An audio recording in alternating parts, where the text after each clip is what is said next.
everybody. This is Christopher Kelly, managing producer of entertainment at NJ.com, joined once again by our food dude, Pete Genovese. Hey. Pete, how's it going? It's going. We haven't This is our first video chat in a while, and a good reason to be chatting because we are in the midst of the quest, the search for the ultimate Jersey diner, the best diner in New Jersey. I think this could be the most lively, engaging, fill in the blank project yet. Delicious. We did, well, that too. Actually, there's eating involved as opposed to bars where allegedly I might have had one or two drinks. Burgers, I ate a lot of burgers, but this is all over the map, all hours, and a lot of damn food. New Jersey is, in many respects, the capital, the diner in all capital. Respects. So in all respects, we have about 600 diners, more than any other state. I mean, literally, like 2/3 of all the diners in the country are in 3 states: Pennsylvania, New Jersey, and New York. But Jersey, we are the diner capital. We've traditionally a lot of the diners are made here in North Jersey. There's only a couple diner manufacturers left because they're not really building new diners. But you can't escape them in New Jersey. I mean, you could walk out of this office and walk to like 3 diners, just right from here. So we started this off by asking readers to nominate their favorite diner, the one they want you to visit and check out and say is New Jersey's best. And we got a lot of nominations. Over 1,000, yeah. There's very few diners that weren't nominated. Were there diners you'd never even heard of nominated? No. Or most of them you know I mean, I about? wrote the book, so... Sure. I literally wrote the book on Jersey Diner. Available on Amazon. Amazon.com. But...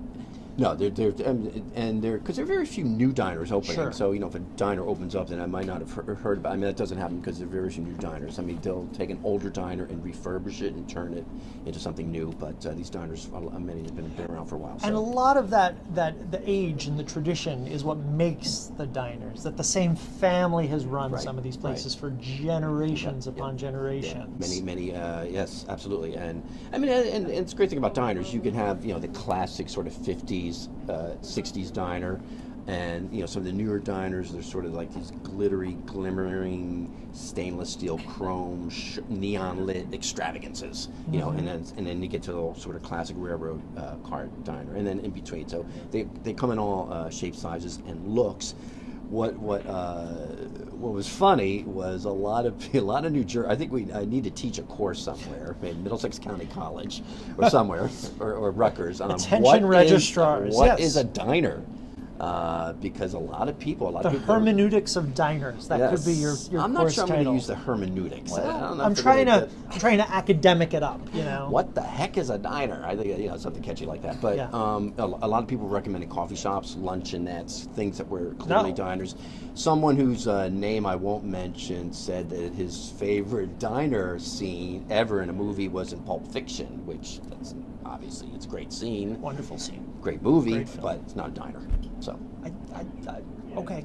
Again, these are swank. It was in Los Angeles. So first of all, there's no diners in Los Angeles for one thing. So if it was in Los Angeles, if they filmed in Los Angeles, it's going to be like a real. So Pete, if I took your class, it sounds like if I took your class at Middlesex Community College, I would get a C-. Well, you would, but that's why I'm the teacher. I hopefully would show you where you went wrong, and and you I get to resubmit my paper. But I think in Jersey, I think part of being in New Jersey is knowing what a diner is. And like I said, it wasn't a lot of people, but I'm still getting a lot of owners and customers. Put this place in. And you're like, no, it's a luncheonette. Yeah, I never thought I'd live to see the day that luncheonette would be an epithet. You're a mere luncheonette. No, well, it's not. I mean, I think it was Crane's New York Business did this whole story a week or two ago on the decline of this amazing decline of diners in New York City. Sure. And they said now there are 600 diners in New York City. No, they're not. Why? Why did they get this big number? They counted coffee shops and luncheonettes, and they said so right in the story. But they're not diners. I mean, come on, maybe we need to educate the New Yorkers too on what a diner looks like. Come over to the other side of the river and you'll see a diner. They're everywhere, and they're not coffee shops or luncheonettes. Wow. End of lecture. Wow. Jeez. Thank you, Professor. Professor Diner. Pete, we have a bunch of polls running. People can vote for the semifinalists.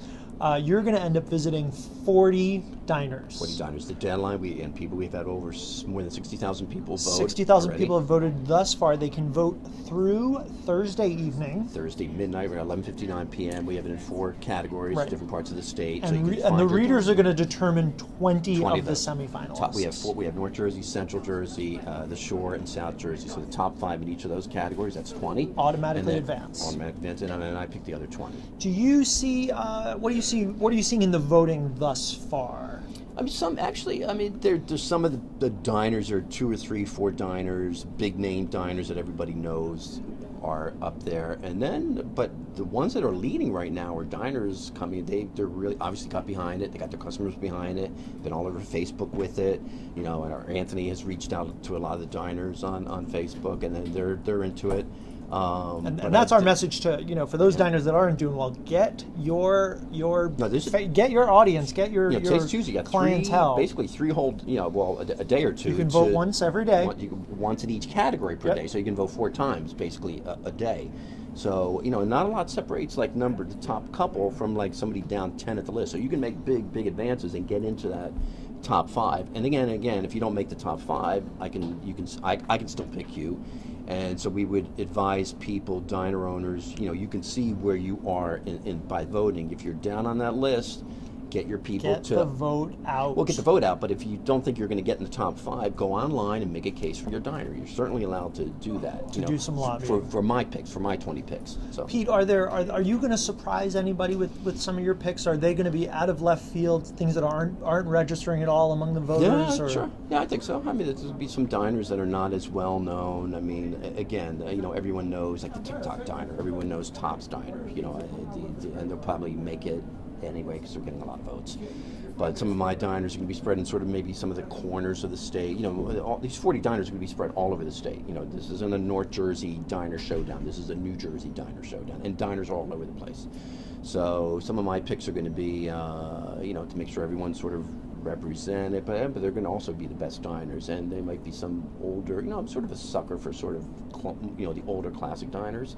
But again, I fully appreciate a modern, gleaming diner, 24/7 diner, menu the size of a phone book too. So I'm not sort of there's not one kind of diner that has an edge in this. Leads to a very important question. Yeah. What is the one thing you should never, ever order at a diner? Actually, I had a discussion it wasn't with you at a chat, but actually a couple people on Twitter maybe, Italian food.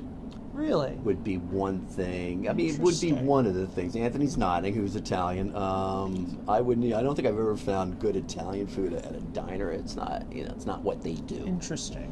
What would you not? I would never order the scallops. Now, see, I disagree there because a lot of diners, especially down the shore, one thing they do well is seafood. All right, fair enough. I can mention a couple diners right off.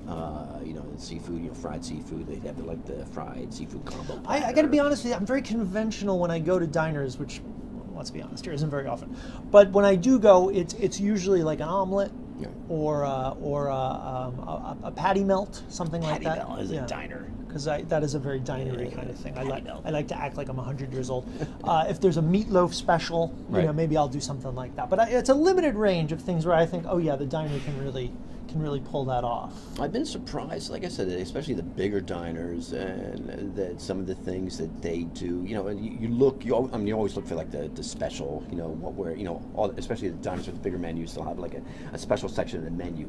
The chef's specialties. So you always those things are a lot of times find unconventional picks there. But Italian food. If somebody has a great diner out there that has Italian food, let me know in the comments. NJ.com, and I'll be happy to try it out. But let me. I know I'll be disappointed. The next most important question is the jukebox. Yeah, you go unfortunately, they're not. You don't see them much around anymore. You don't see the good ones where you click and you click and you click. Or the flipping. You flip. In the good old days, what was your go-to diner jukebox song? I'm gonna guess. You won't. No.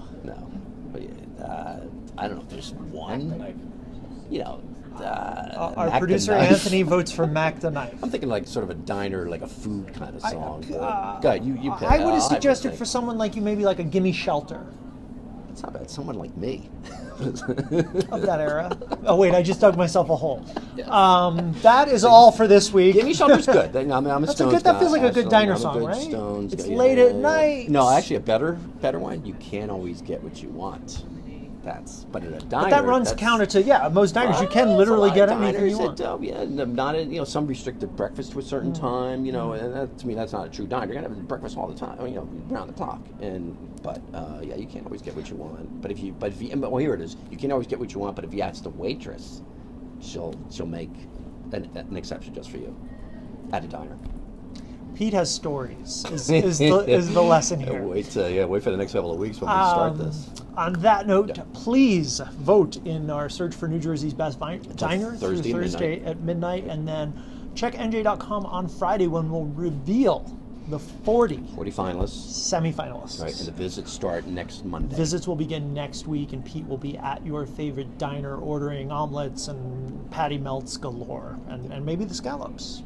I have nothing against scallops. Italian. Not Italian. Unless they do Italian really well. Until next time, this has been Christopher Kelly. Pete Genovese. For NJ.com.